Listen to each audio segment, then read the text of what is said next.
Welcome to Recipes for Seven Life. It is the holiday season, and I'm so excited to have my friend Michael Schwartz here with me to help us make what? We are making potato latkes, a Hannukah staple. Ooh, I love it. Tell everybody how you made it. All right, so potatoes, the main ingredient. 5 pounds of potatoes, 1 bag. Yeah. That's going to get you about 12 to 15 latkes. Nice. 5 pounds of potatoes, 2 onions. So go with that ratio, 5 to 2. Okay. About, give or take. I mean, you cook a lot. Yeah, We're not really doing We it. got you. We got you. Okay. You take the potatoes, you're going to wash them. You're going to clean them before you peel them. Then you're going to scrub them.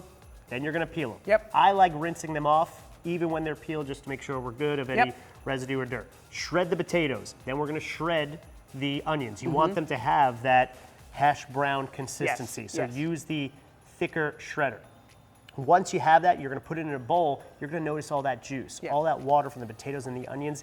Get that out of there. You want to drain it with a cheesecloth, paper towels, because the less water, the crispier the latkes come in the end. You hear that crunch? Yes. That's the crispy we need because we drained it. The key here is the applesauce and the sour cream. Anyway, as we're continuing to go, matzo meal binds them together. Salt, pepper. You don't got to go too crazy with all the spices because of it depends on what you top it with. Yeah. You put it in the pan, you fry it. Once they get dark around the edges, you flip them over, 5 to 10 minutes, really depending on your intensity of the burner.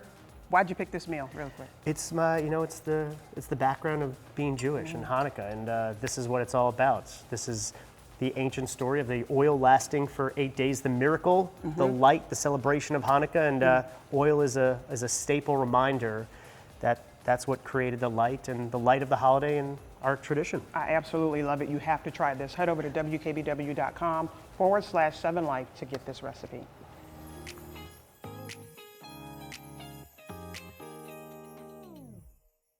Recipes for Seven Life would like to thank Close Mentor.